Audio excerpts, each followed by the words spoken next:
Assalamualaikum warahmatullahi wabarakatuh.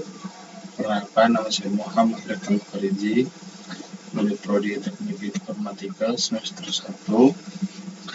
Kali ini saya ingin membahas tentang tugas saya yang lain, bagaimana mengatasi masalah korupsi di APBN atau APBD. Nah, untuk pertama ini, untuk kasus ini kita tidak membahas tentang aturannya ya, kita membahas tentang prosedurnya. Nah, karena kalau dilihat dari sini itu operasionalnya itu terlalu besar, kebanyakan rapat-rapat. Nah, oleh dari itu maka ibaratkan gini, anggaran APBN turun 10 miliar dalam bentuk laporan begitu, 3 miliar untuk operasional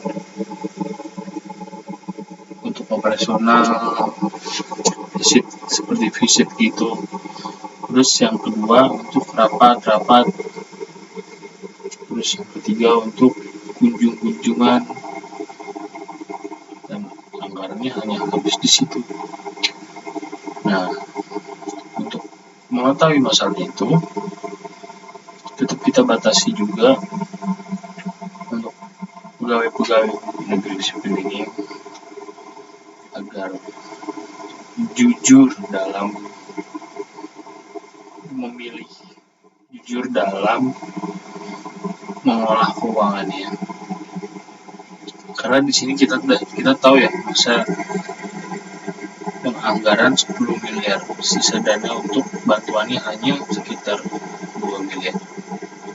Karena banyak yang tercampur tangan-tangan di berbagai macam ya, di aspek untuk operasional itu dan untuk kepentingan pemimpin itu.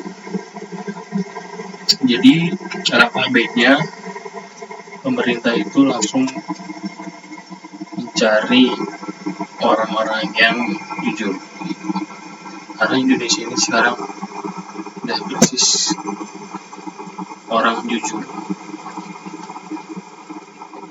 Nah, untuk mengatasi masalah yang kedua itu,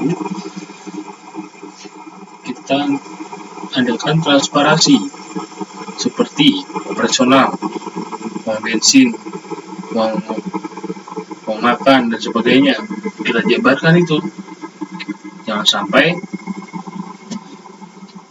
dibulat-bulatkan seperti ini jadi membengkak. Kalau dibidikan satu persatu, dijabarkan satu persatu, dan tetap laporannya tidak sesuai atau tidak masuk akal, itu akan di cross check atau dipantau lagi bagaimana kok bisa seperti itu. Karena ini termasuk tindakan korupsi di dalam pekerjaan ya, karena dia memanfaatkan bantuan. Memang tujuannya sih jelas untuk operasional itu, tetapi bagaimana tidak masuk di akal aja untuk operasional dan sebagainya macamnya itu menghabiskan sekitar dana 70% lebih, dan yang tersisa hanya sekitar segitu untuk bantuannya. Nah, makanya diadakan transparansi untuk keuangannya tersebut. Yang kedua, menegakkan aturan-aturan baru, menegakkan aturan-aturan lama dan menegakkan aturan-aturan lama dan membuat aturan-aturan baru dan langsung ditegaskan. Karena ya kita tidak tahu juga korupsi ini sudah merajalela. Bagaimana enggak di bagian bantuan untuk masyarakat kecil saja sudah diambil apalagi hanya pajak dan sebagainya macamnya. Bagaimana itu? Mungkinkah itu akan tidak terjadi nihil korupsi? Tetap terjadi korupsi.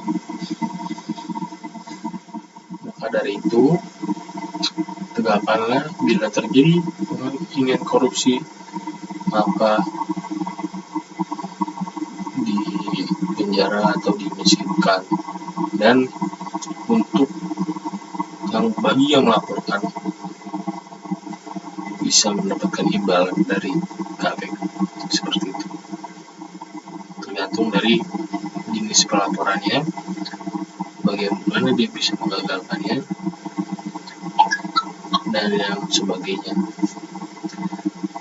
Yang terpenting adalah Indonesia adalah krisis orang jujur. Dalam hal ini, pemerintah akan tahu bagaimana kinerja pegawainya. Kalau dari pengamatan APBN turun dan sisa dana segitu saja sudah tidak meyakinkan, lebih baik di cut off saja gitu. Ya, tapi mau gimana lagi? Namanya PNS kan susah ya di cut off. Mungkin cuma diturunkan jabatannya doang. Tapi tetap aja kalau diturunkan itu susah. Takutnya lebih malah merugikan ke instansi-instansi yang kecil. Sekian video dari saya. Apabila ada kata yang salah, mohon dikoreksi. Terima kasih. Assalamualaikum warahmatullahi wabarakatuh.